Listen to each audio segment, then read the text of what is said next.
Hello everybody, and welcome to the GKaiser AGE. My name is Lucian GKaiser, and today we'll be going over part 2 of our Macross VF-2SS Hi-MetalR review from Bandai. So let's get started. GKaiser AGE, go!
Okay, let's get started. So as you can see here, we have the Super Armed Pack for the VF-2SS. This is the weapons unit that is used by the fighter in the show itself. You don't really see it without this package on in any scenes really in the show, so this is pretty much its truest form that you see in it. As you can see, there are a lot of great details on this armor, including on the actual railgun itself, the giant long railgun that is equipped to it. And then of course you can see the communications pod right next to it, and the missile pods that we're going to be looking at further today on the review. The armed pack is very, very well detailed, and I like the way it fits on the figure itself, which we'll be looking at next. Right here you can see the next part of it. This is the leg armor. The leg armor contains not only additional thrusters and engines for the actual craft itself, but it also includes opening cluster missile pods on there as well. I'm opening those right now so you can take a look. The detailing is very nice, and they open quite easily, but at the same time they stay firmly shut when you are handling the fighter, and I really appreciate that. Now the one thing that did interest me is that the last one on here is actually one that you have to actually pull off in parts form, so you actually have to put in a replacement part, and we'll be taking a look at that part next when we get to adding the parts to the figure itself. So now that we've got a great look at that, we're going to take a look at the arm armors as well. These pods also contain, once again, more cluster missile packs inside of them, and they open up and snap closed very firmly, so I very much enjoy the fact that I can open them easily, but they stay closed while I'm handling the figure. And then, of course, you can see the detail is very well done on this. Fortunately enough, the arm ones don't require an additional piece to swap. Now, there is another part of the arm itself, and I'm going to go ahead and close these up so I can show it to you in regards to, of course, the gun pod that the figure comes with, and we'll be looking at that shortly on the figure. Now the figure itself, before I get into putting the armor on it, I really want to take a look at the articulation with you so I can show that off and show you how well done it is. Starting with the head here. The head can pivot up and down. It can also pivot side to side, and it has a very nice little neck extension that lets you move it forward and move it back. The, of course, antennas on the head itself can be positioned in different angles and, of course, in different locations. And as you can see, the head rotates quite easily in a complete turnaround on there. Handling the figure is amazing. I just love how solid it is and how everything just feels like it has a nice weight to it and that it's not going to break in my hands while I'm manipulating it. The arms and of course the joints with the arms are very stiff and very well done. I like that because it has a nice lot of weight to it and firmness that keeps the arms in the position that you want them, even when they're holding the rifle or holding anything else. And the positioning of them stays consistent even when you're handling the figure, which is very nice as well. As you can see, it's got a very nice swivel on the arms, and at the elbow, it's got a double jointed elbow. And it has, of course, a nice shoulder bend to it as well. Now, there is an armor piece that covers the shoulder that's a little difficult to manipulate because of an extra plate that's actually on the shoulder part itself. So it can take a little work to get it out, but once you do, it allows for a great range to where you can actually move the figure's arm. Now, you'll notice that on the figure, as I'm manipulating it, there are a few open holes where there originally were armor pieces, and that's for me to get the armor pieces plugged in. You can see the hand here is very well detailed. The, of course, wrist swivels, and it has a great range of motion, so you can get pretty much any kind of pose you want with it. The legs are fantastic. They have a great hip actuator part. The ventilation for the actual intakes is great. And the knees and everything are very solid. They have a double joint on them that is designed to work with, of course, the Guardian mode, as you can see there. And it has a back flap. Now, that back flap is kind of touchy, so it doesn't really let you get the leg back as far as you would like. But still, it's really great because if it happens to bump into something, instead of breaking, it just will pop off easily, and you can pop it right back on if you bend the leg back too far. The knee cover is excellent. It moves and, of course, adjusts itself accordingly to give you that space, and then can be locked right back into place when you just got a fixed pose. The feet are fantastic as well. Now, they don't have, unfortunately, a side-to-side pivot, so you can't do any kind of pivot with them, but they don't really need it because they're designed so well. The figure stands even without that pivot option being available. So now that we've taken a great look at the figure and its posability, we're going to go ahead and move on here to the next part with the Super Armed pack.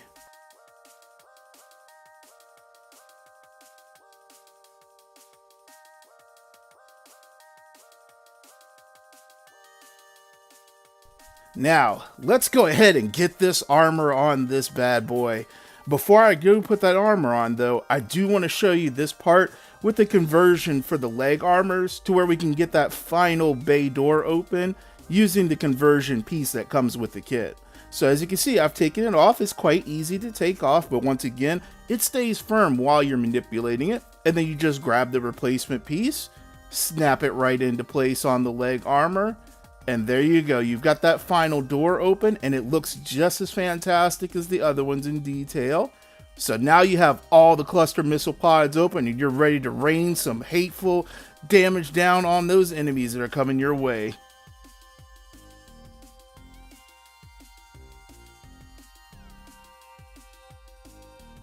Alright, I want to show you one more thing before we go ahead and slap these armor parts on. This is for the gun pod. Now, in the anime, the gun pod is actually stowed in one of the arm armors, and this figure comes with removable plates on the front of the arm armor so that you can go ahead and put this piece right here, that is basically the end of the actual rifle itself, right on there, and it just attaches on, and then there you go. The rifle is now in its stowed position, and this is great for when the figure is in its fighter mode with the armored packs on, as there's normally no way for the rifle to be stowed. So this is a perfect piece to have for when you have that fighter mode going, but you also want to have it to where you can see where the gun pod would be normally stowed.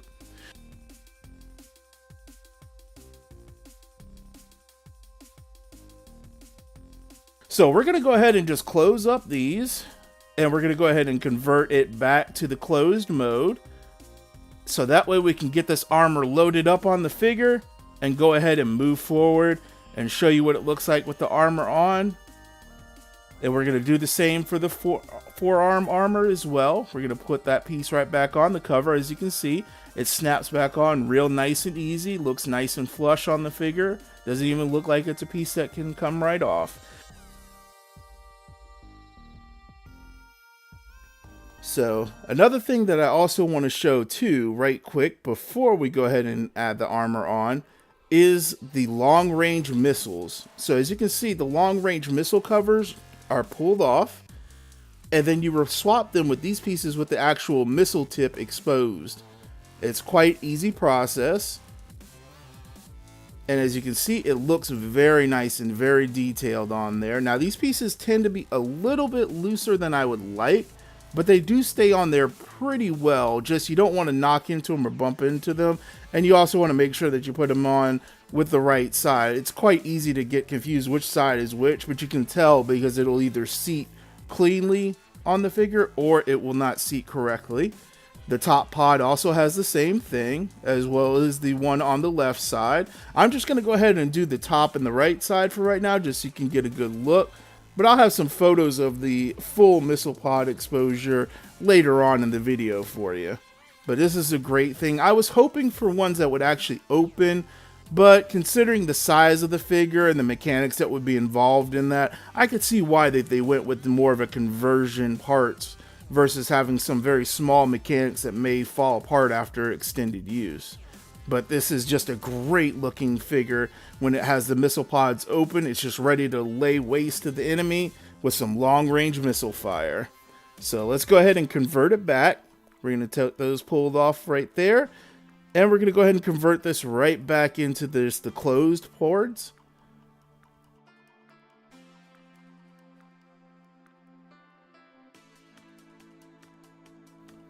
Alright, so let's go ahead and get the armor on the figure. So I'm going to go ahead and pick it up here, and we're going to get this armor put on. We're going to start with the arm ones. Before I do, I want to show you these pagan parts, where the parts will actually fit in.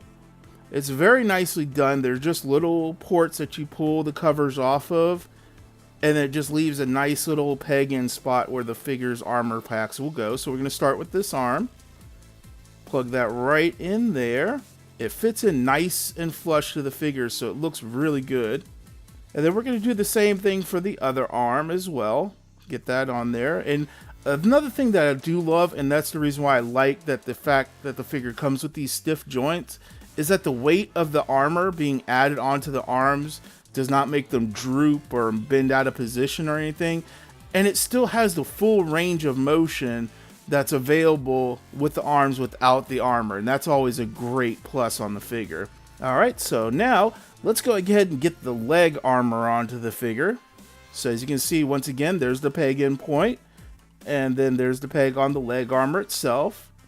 Quite easy to fit right on there. It snaps on tight, and once again, like everything else on the figure that is attached to it, it stays on there nice and firm no matter what you're doing while handling the figure.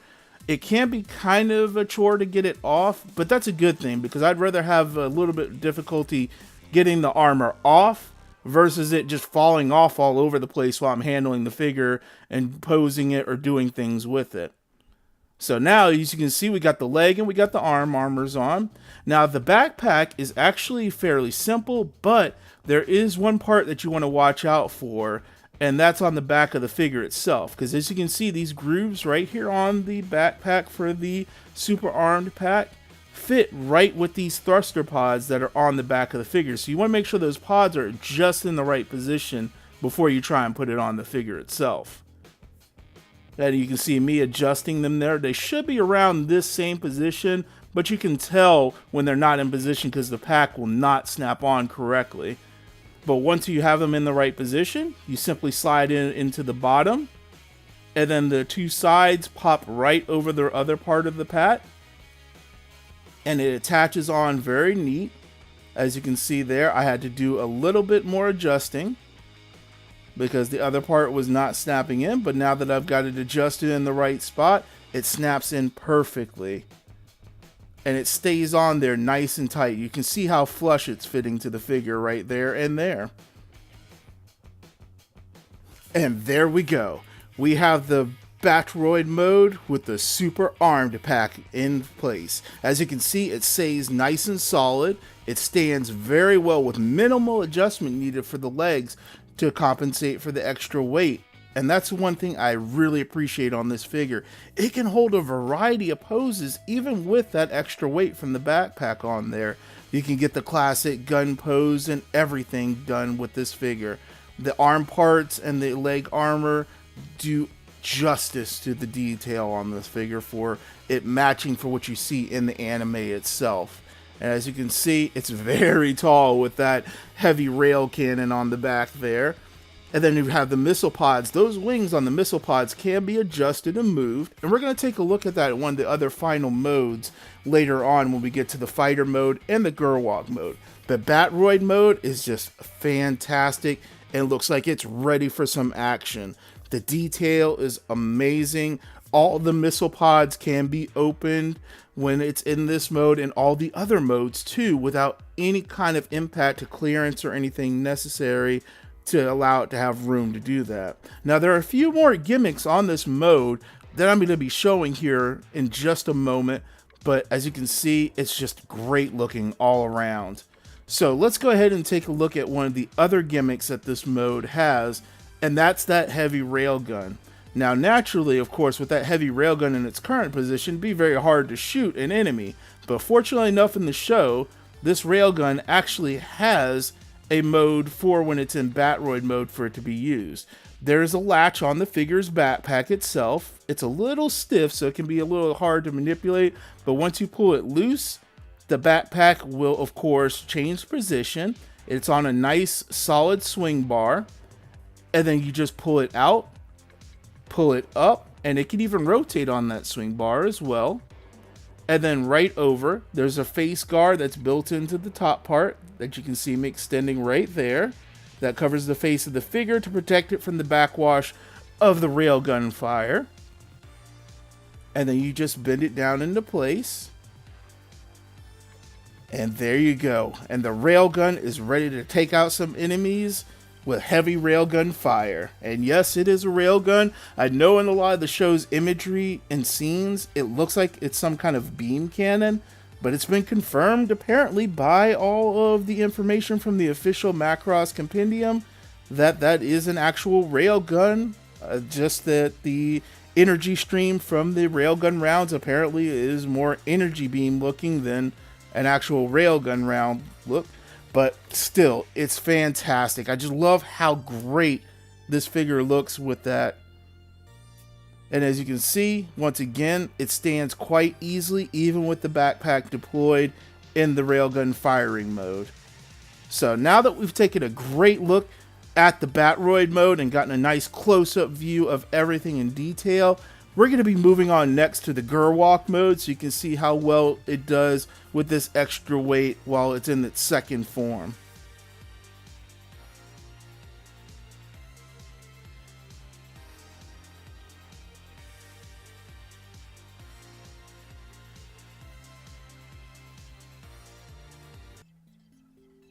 All right, now we have the Gerwalk mode on the figure, and this looks fantastic as well. I just incredibly love the work that Bandai put into this figure. As you can see, even without me switching out the foot pieces for the actual figure to get the splayed feet where they're spread open to give it more balance, the figure still stands great with the armor pack on. And you can see all the detail and everything from the folded wings and the arm pack on the back as well. And it's just fantastic, the detail on this figure that it has. Just so much detail packed in everywhere, panel lines. Some of them you might not be able to see because the white, tends to get brightened out. Now, as you can see, those are those adjustable wings right there. The missile pods adjust as well. You can rotate them a full 360. And the wing can also rotate a full 360, though it can be difficult to get it around certain parts in certain modes. You can raise them up, highlight that. And of course, the missile pod on top can still rotate, even with the wings raised on the side. And of course, again, the legs and all the missile pods can be opened quite easily while still in this mode as well. And you can swap out the long range missile parts to show those off with them open as well on the figure. So again, fantastic engineering and just an amazing figure all around in this mode. The only other issue I have, once again, is with the legs in this mode. The legs tend to be a little hard to stay in position because they're not really tabbed in, as you can see. They're just kind of in a bent position with those leg locks for the hips right there. But still, they stay in position so well, as you can see when I'm moving the figure and handling it. that it doesn't take really anything at all to keep it from, staying in the same position when I go to put it back down, that I don't have to keep readjusting the feet or the legs from playing with it and then putting it right back down on the ground where it was standing.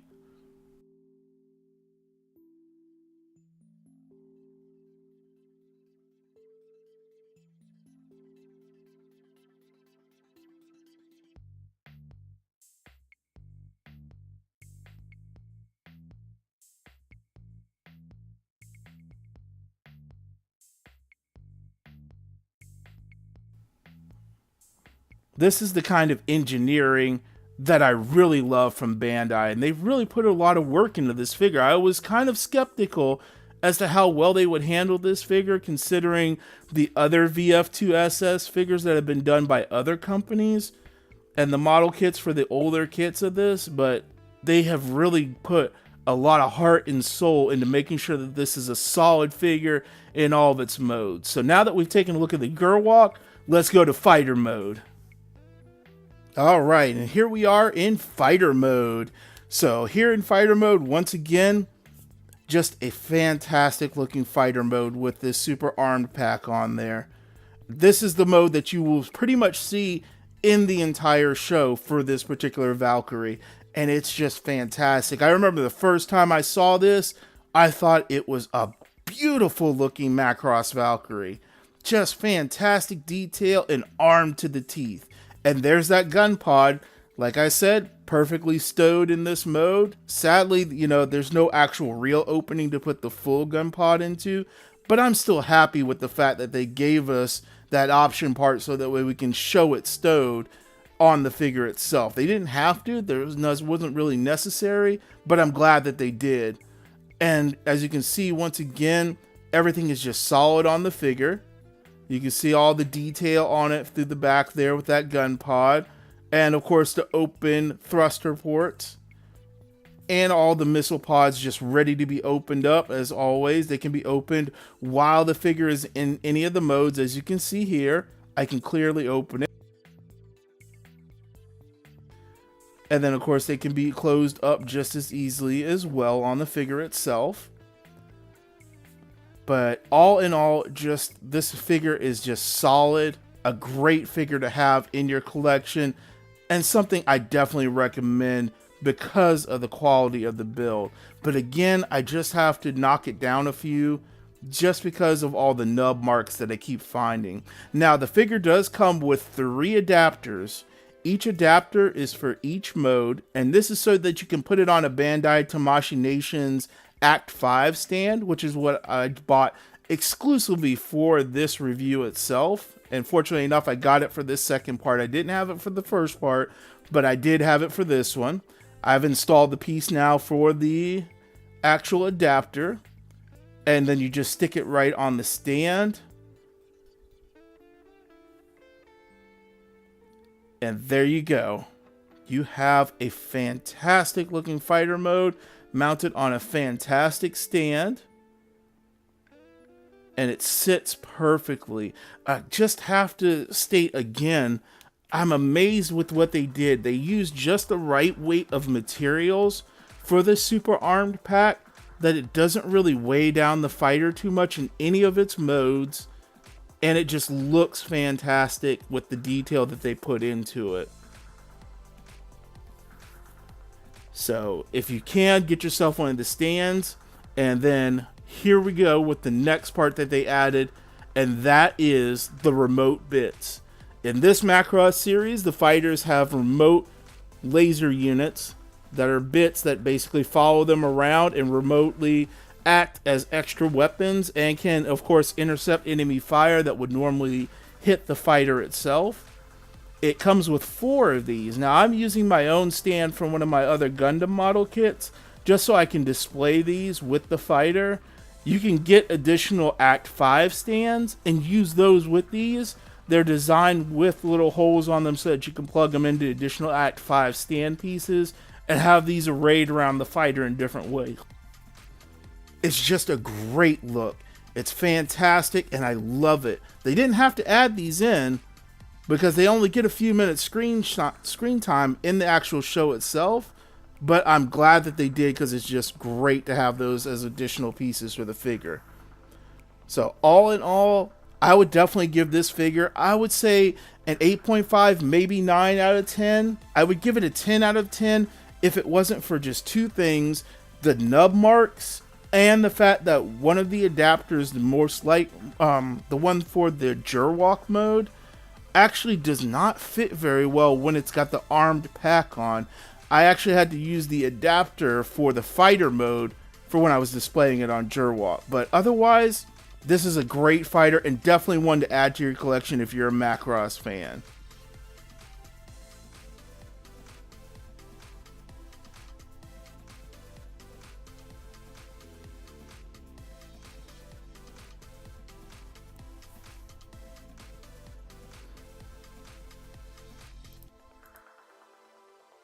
If you can find this fighter anywhere, definitely pick it up.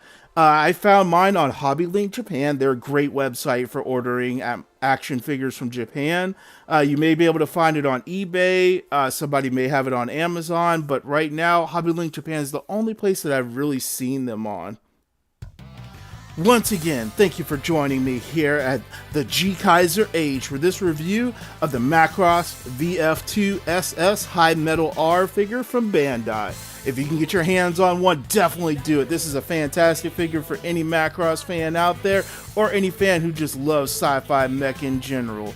Stay tuned for our next reviews and all of my other reviews that I'll be doing on the show as well, for figures, anime, gaming, entertainment, and more. Thank you again for joining us here at the GKaiser AGE. Lucian GKaiser, signing out.